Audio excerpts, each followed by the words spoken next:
Hello guys, I'm going to do this quick video for you on what not to do if you're going from drones to helis, or this is going to happen. That's what you're going to have, and this was a perfectly good setup heli. Let me see if I can get a shot of the tail. Yeah, look at that. Oh, nice. And that was perfectly set up, but I had a bad tail blade that I didn't check, and shame on me, yeah. But it blew up, and then the whole heli blew up in the air, and the rest is history on that. So anyway, I've seen some people already trying to get into have been showing heli videos, which is good. It's really good. Our sport has kind of been suffering a little bit, and now we're actually linked into drones as well. Here's the bigger heli. I have many of these, but this is just the one that I'm going to show you. A little bit of safety before you go and try any helicopter, and take any advice from people that are trying to be helpful, but somebody's going to get hurt, especially with stuff that some of us in the industry have already tried out.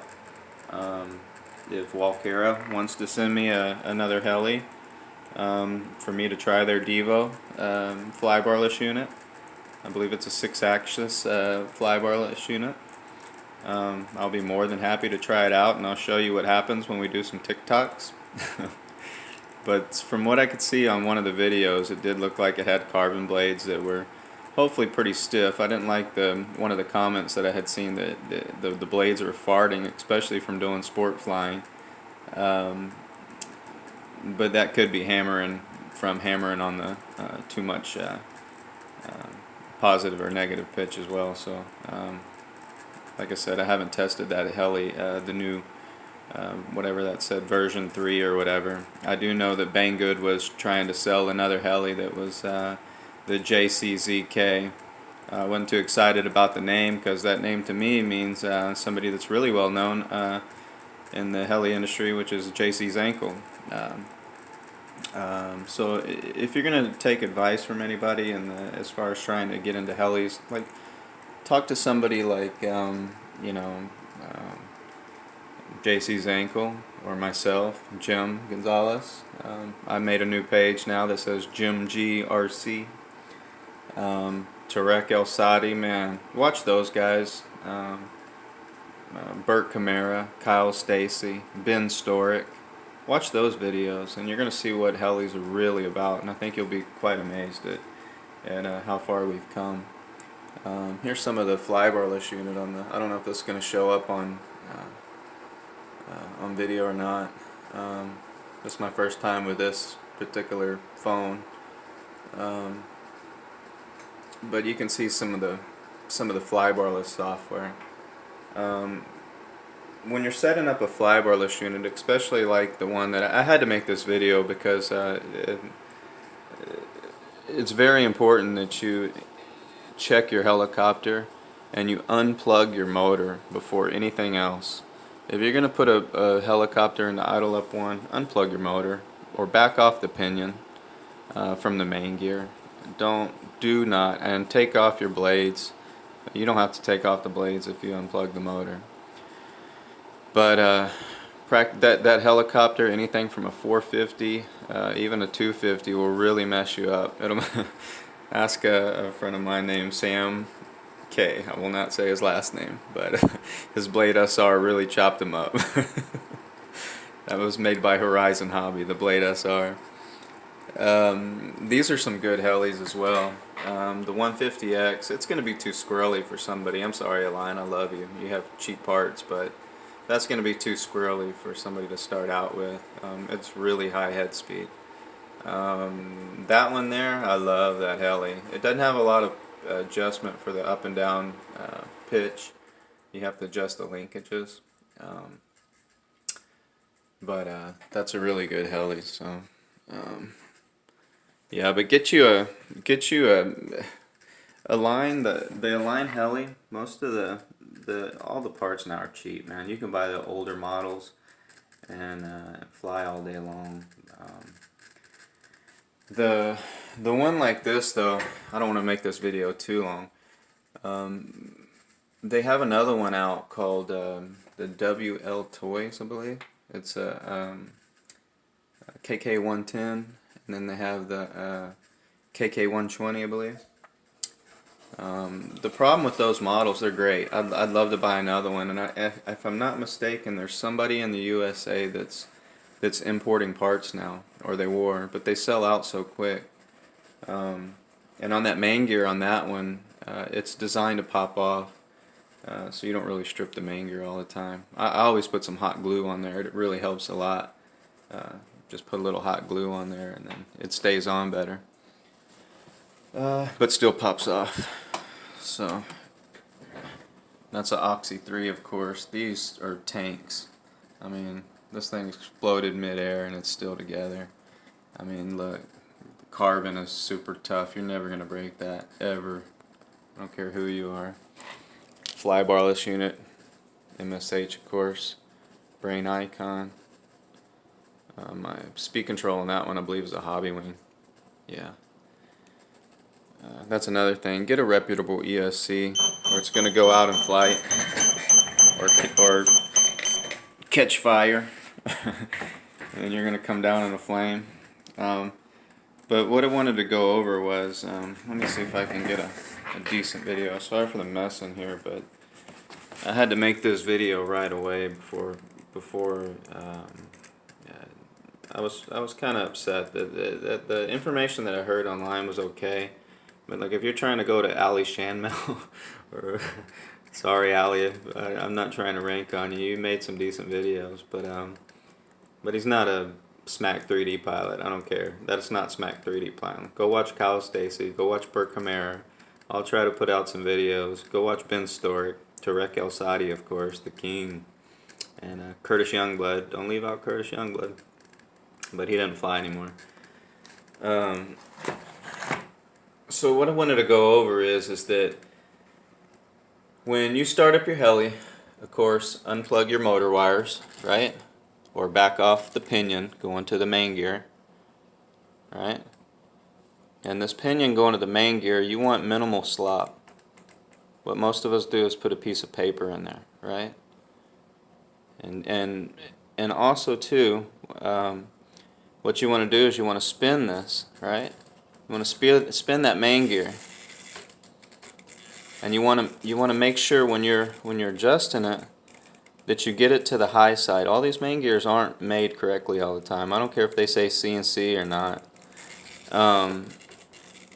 So you want to make sure you go to the high side of your main gear, and spin it around. Check the mesh, and then after you spin it around a few times, check it again, check it again, check it again, until you feel that there's just minimal slop in there. I'll do a better video later. I just had to get this out there before too many people try to start flying helis. Get a simulator. Get a simulator. Steam online has, if you're into drones and now you're trying to get into helis, most of y'all have some kind of Fry Sky or Tyrannus radio that hooks right up to the steam-powered platform. And you'll be able to get on AccuRC on there. I think they have a couple of other heli simulators. Real Flight 8's on there, of course. I like that one. Phoenix, I never liked it, and most of us don't. We all fly AccuRC now, or Real Flight 8. It's going to fly like a natural heli, a real natural heli. Especially AccuRC, you can go in there and set up your actual fly barless unit, you know. Alright, what else? Let's see. So, what I wanted to go over too was anything metal. If you got anything metal into metal, I don't care what it is, you make sure you put Loctite on there. You make sure you get the grease off there. Especially messing with the Walkera heli. Sorry Walkera, I'm not trying to rank on you, but I have had that heli blow up in the midair, and it lost a main grip bolt, right? It just shot out of there, and then of course the blade flew off, and the rest is history. And we've also had them break ball links here. So just be very careful. Fly that sucker away from you at least 30 feet, especially while you're first getting it set up. If you do any crashing, make sure you check your spindle feathering shaft that goes through here. And if you want to know how to check it, you can take one of the blades off and you can put your Allen wrench in the other side, inside of here, and then you spin it. You spin that bolt, and then you're going to watch this blade grip over here. Right? You're going to watch that blade grip. If you see that blade going up and down, well, you know you got a bent spindle feathering shaft.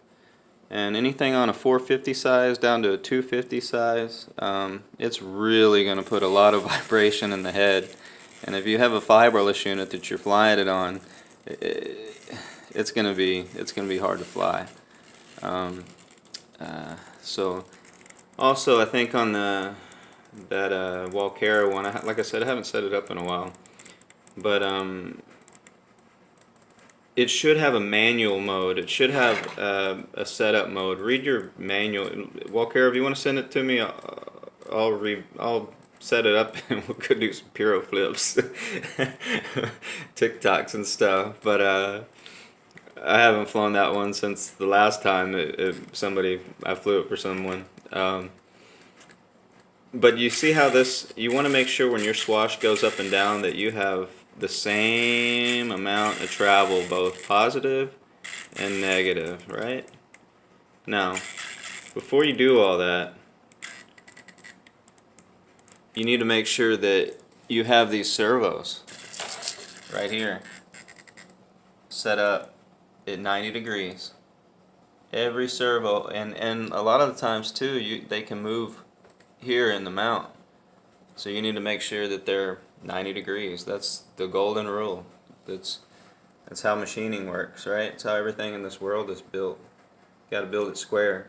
So, and it's no different than these servos. The servo arms, you need to make sure you have it set in the correct hole, you know, because that's going to change your resolution, right? You're going to get more resolution when it's closer in, right? So you need to make sure you have these in the right holes and that they're pretty much straight up and down, right? Some you'll get them a little bit flared, but you need to check that, and you need to make sure that they're pretty snug on there. Get you some ball link pliers, right? And set these links to the proper length.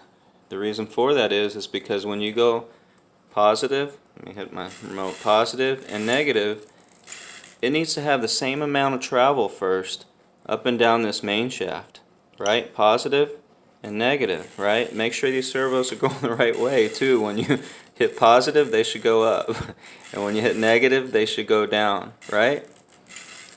And then when you're at mid stick here, see how that little notch is a mid stick? That's mid stick. That's what we call mid stick. So when you're at mid stick,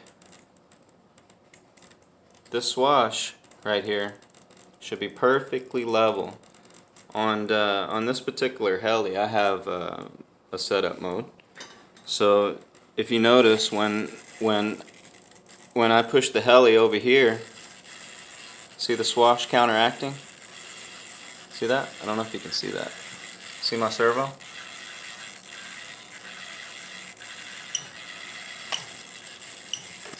Should go in the opposite way that you push it when the flybarless is working.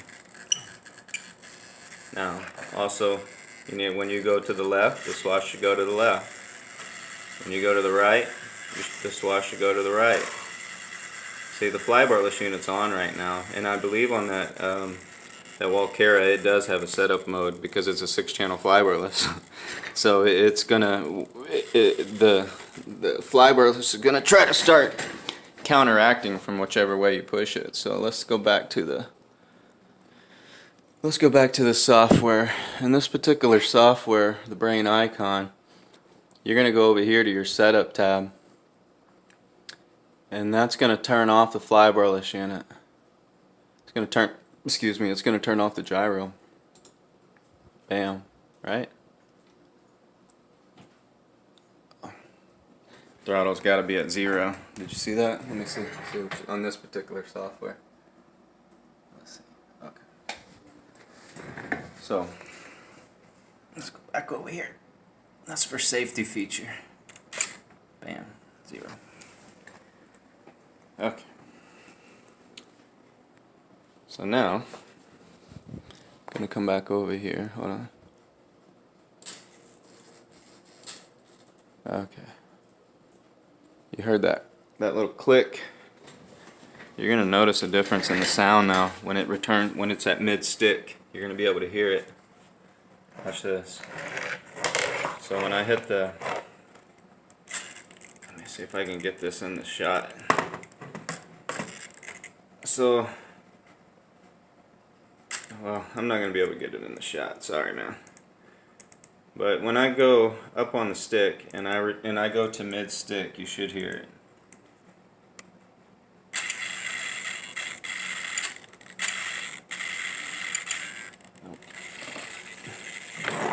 Gonna have to edit that out. It's not working. Hold on.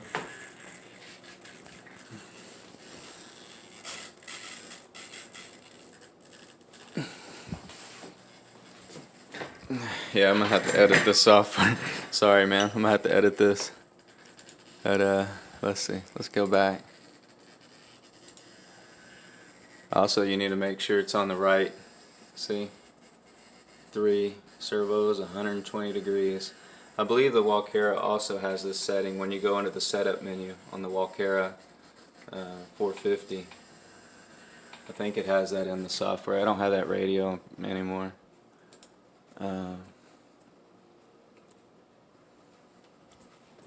Okay, let's see.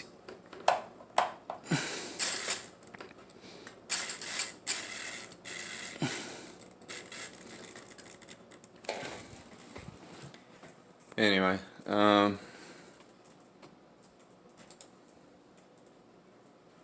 yeah, so you need to make sure you're at 0 pitch.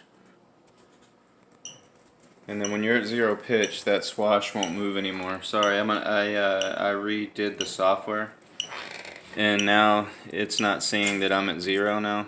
I have to go and adjust that in my settings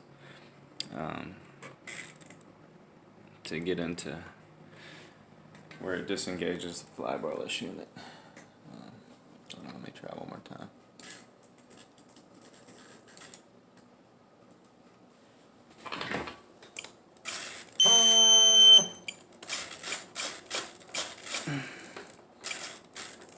Oh well, sorry guys. This video is mainly for safety.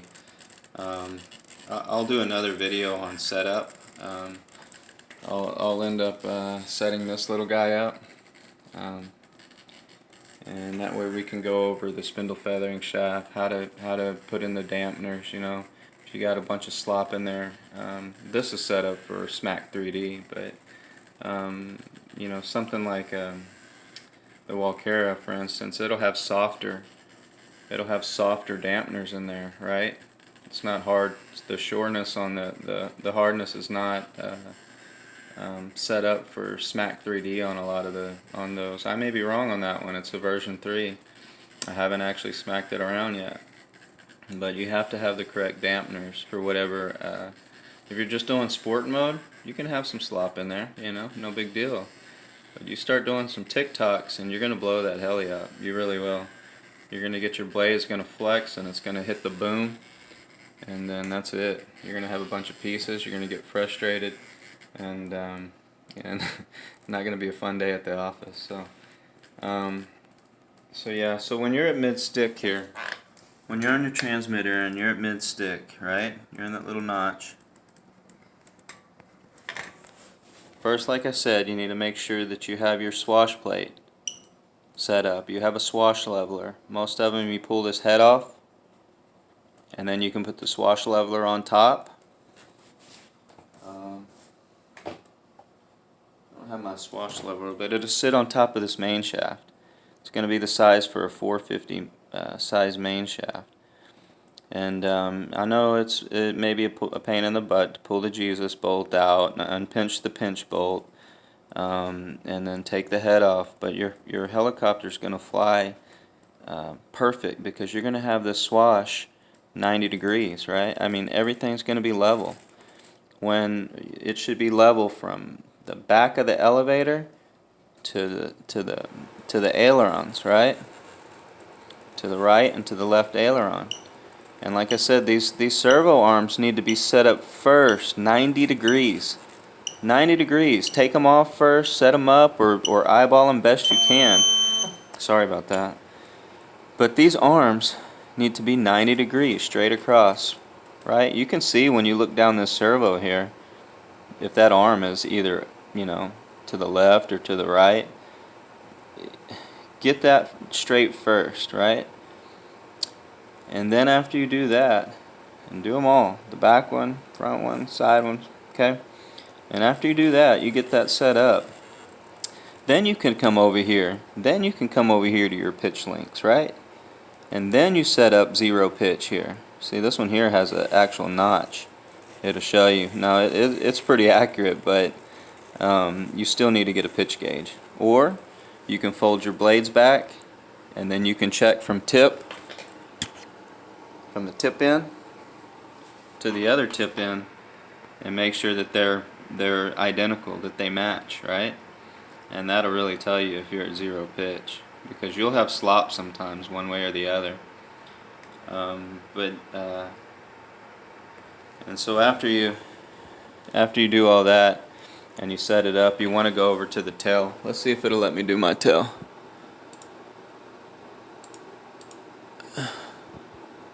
No, I have to reset up the software. I may have to make another video. But so let's go over to the tail.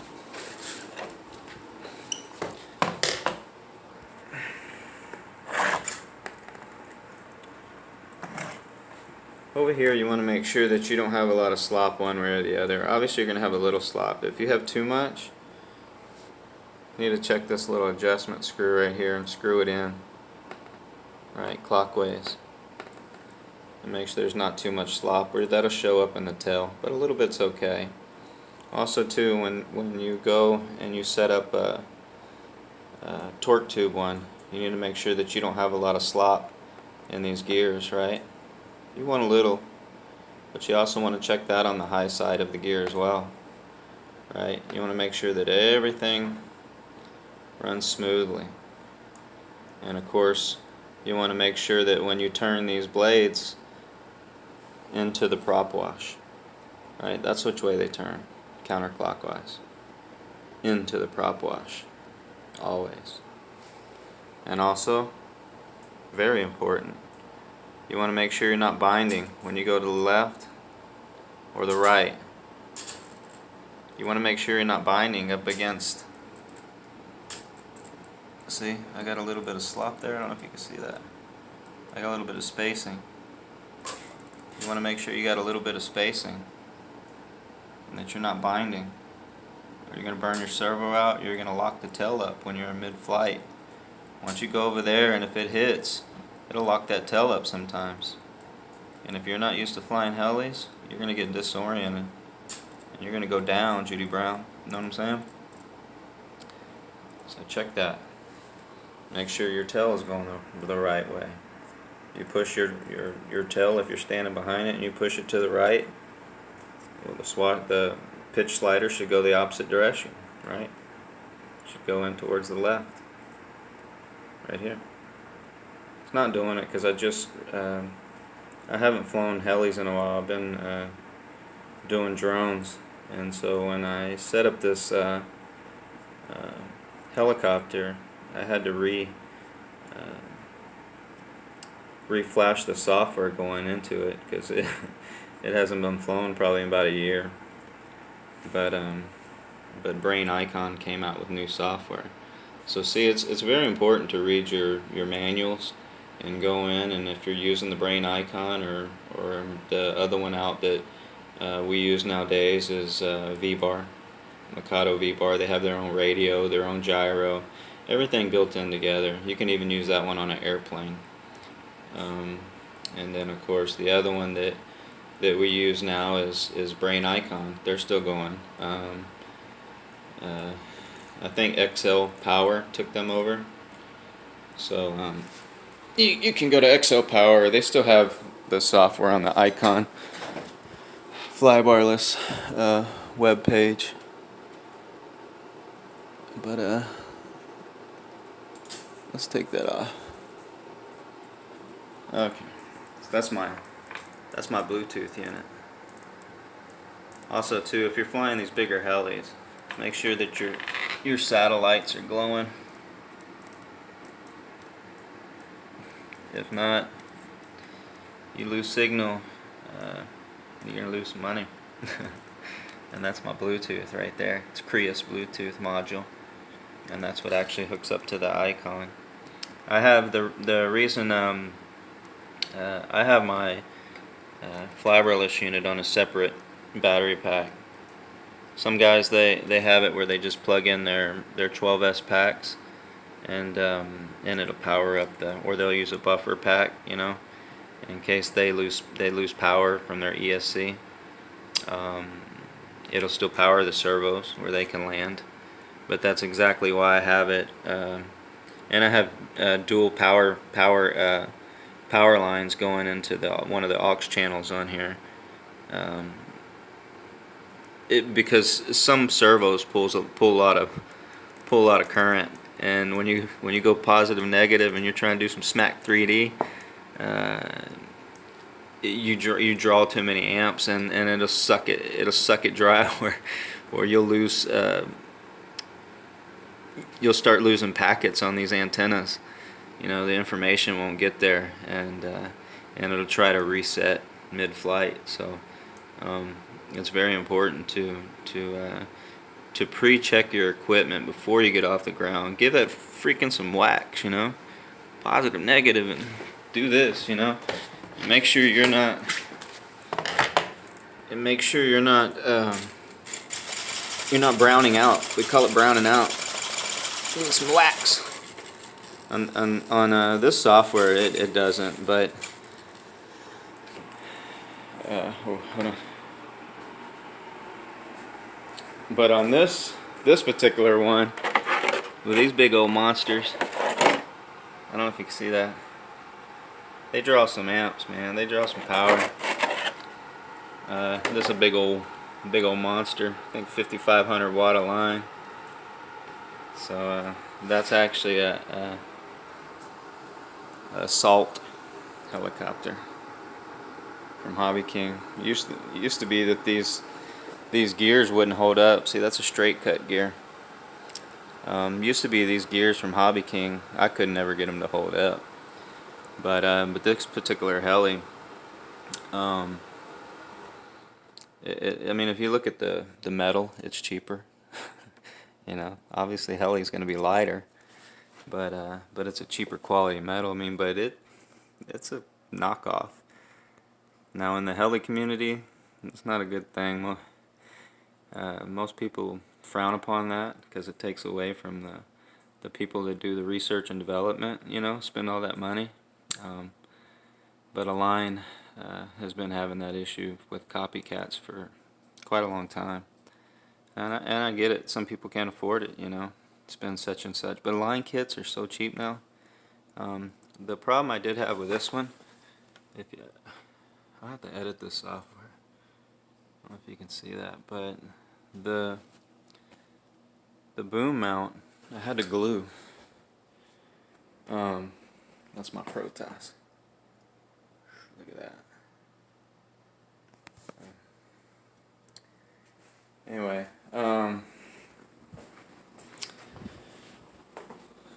but the boom mount I had to actually glue on that one. It was undersized for the boom mount, and that's a bad day too if your boom comes out. So let's see what else. That's about it, man. The main thing that I wanted to show you is that when you're setting up your helicopter, before you go and you try to set your pitch links, before you try to make your blade 0 degrees, make sure your swash is perfectly perfectly level. Make sure that sucker's level, and then when you give it travel up and down, that you don't see this move. You don't want it to start walking on you when you're going up. If you do, you have an issue with one of these these turnbuckles here, right?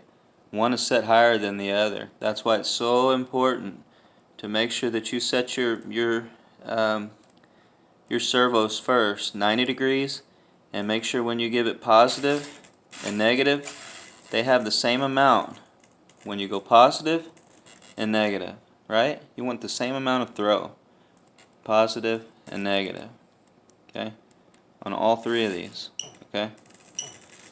Very important before you go and set up a helicopter. And like I said, unplug your motor. And then after you get that done, and you want to do all that at mid-stick, right? Obviously, you want to be at mid-stick in your setup adjustment. That means that the flybarless should be turned off, that when you move it left to right, you shouldn't hear your servos moving. They need to be locked into that position, okay? And then after you do that, and put your swash leveler on there, make sure that you don't see any gaps between the swash leveler. Some do it on the bottom, and they'll just have a little tool that you can put in here, and then you can look and make sure that you don't see any daylight, and you'll know your swash is completely level. And then it's so easy just to come over here and adjust these links until you, and pop it on the ball link there, pop it on, and make sure that when you push this on, that it doesn't pull the swash down or push it up, right? If when you try to put this arm on here, the swash linkage, when you try to put that on, if you put it on the bottom and then you try to put it on the top, if you see it pull that down any, well, then you know you got it too short, right? But always follow the manufacturer's recommended adjustments. Make sure you have that. Get you a set of calipers, ruler, whatever, and make sure you have the correct spacing here. That each one of these arms, these pitch links, or sorry, swash links, are adjusted correctly. That way, your swash, when it travels up or down, it'll travel evenly up and down that main shaft, right? Also, too, when you go forward and you go back, you want to make sure that you don't see that swash is bottoming out. You'll see if you go back, like I have it in the fly, it's not in setup mode, but when you go back, you shouldn't see that rises on the main shaft. It shouldn't get locked, because what's going to happen is when you go to fly and you try to do some extreme maneuvers, it's going to lock up while you're in flight, and that is not going to be good. You're going to feel it in the air. So make sure that you're not getting any binding when you go back, forward, or right, or left, right? And make sure you're not getting any binding in that tail. Okay,